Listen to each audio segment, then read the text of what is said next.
AP film development corporation chairman పదవి కోసం TDP కూటమిలో కుమ్మలాట మొదలయ్యాయా?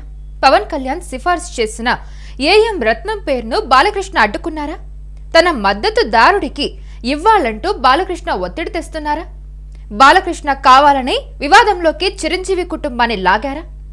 ఎఫ్డీసీ చైర్మన్ పదవి కోసం బాలకృష్ణ పవన్ కళ్యాణ్ మధ్య వివాదాలు రాజేశాయా అంటే అవునని ఫిలిం ఛాంబర్ నుంచి వార్తలు వినిపిస్తూ ఉన్నాయి. AP film development corporation chairman పదవి తాను సూచించిన వ్యక్తికి ఇవ్వాలని సినీ నటుడు బాలకృష్ణ పట్టుబడుతున్నట్టు ప్రచారం సాగుతుంది. అయితే గతంలో ఈ పదవిని హరిహర వీరమల్లు సినిమా నిర్మాత ఏఎం రత్నం పేరును సిఫార్సు చేశారు డిప్యూటీ సీఎం పవన్ కళ్యాణ్. అయితే తాజా పరిణామాల నేపథ్యంలో కలత చెందిన బాలకృష్ణ హైకమాండ్ ఎదుట ఈ సిఫార్సు పెట్టినట్టు సమాచారం. సాధారణంగా నందమూరి బాలకృష్ణ ఏదీ కోరరు. అటువంటిది ఇప్పుడు తాజాగా ఈ డిమాండ్ తెరపైకి రావడంతో అంతా కూడా ఆసక్తికరంగా మారింది.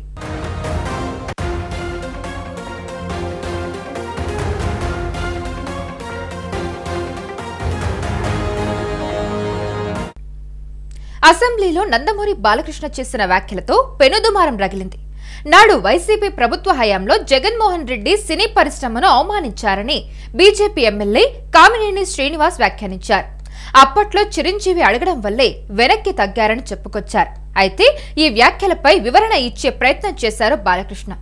జగన్మోహన్ రెడ్డిని ఎవరు గట్టిగా అడగలేదని, అది తప్పని తేల్చి చెప్పారు. అయితే మధ్యలో చిరంజీవి ప్రస్తావన రావడంతో విదేశాల్లో ఉన్న ఆయన ఒక ప్రకటన విడుదల చేసి అప్పట్లో జరిగిన దానిపై క్లారిటీ ఇచ్చారు. అది మొదలు రాజకీయ రచ్చ ప్రారంభమైంది.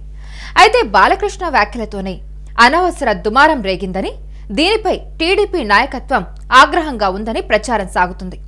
బాలకృష్ణ వివాదం తర్వాత దిద్దుబాటు చర్యలు ప్రారంభమయ్యాయి. ముఖ్యంగా సీఎం చంద్రబాబు చొరవ తీసుకున్నారు. జ్వరంతో బాధపడుతున్న పవన్ కళ్యాణ్ ఇంటికి వెళ్లారు. ఆయనతో ఏకాంతంగా సమావేశమయ్యారు. ఖచ్చితంగా ఈ వివాదం గురించి ఇద్దరు నేతలు మాట్లాడుకుని ఉంటారని ఒక అంచనా ఉంది. అదే సమయంలో బాలకృష్ణను టీడీపీ హైకమాండ్ తన వ్యాఖ్యలను ఉపసంహరించుకోవాలని కోరినట్టు ప్రచారం సాగింది.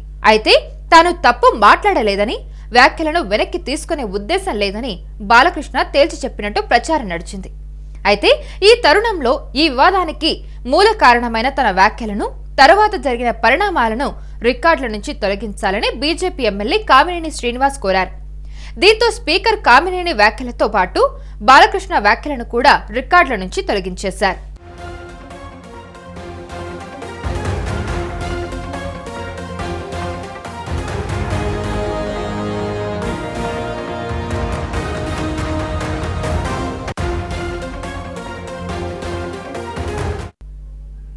ప్రధానంగా టీడీపీ కూటమిలో ఫిలిం ఛాంబర్ చైర్మన్ ఎవరికి దక్కుతుందో బాలకృష్ణ, పవన్ కళ్యాణ్ ఇద్దరూ పట్టుబడుతుండటంతో సీఎం చంద్రబాబు ఎలాంటి నిర్ణయం తీసుకుంటారో చాలా ఆసక్తికరంగా మారింది.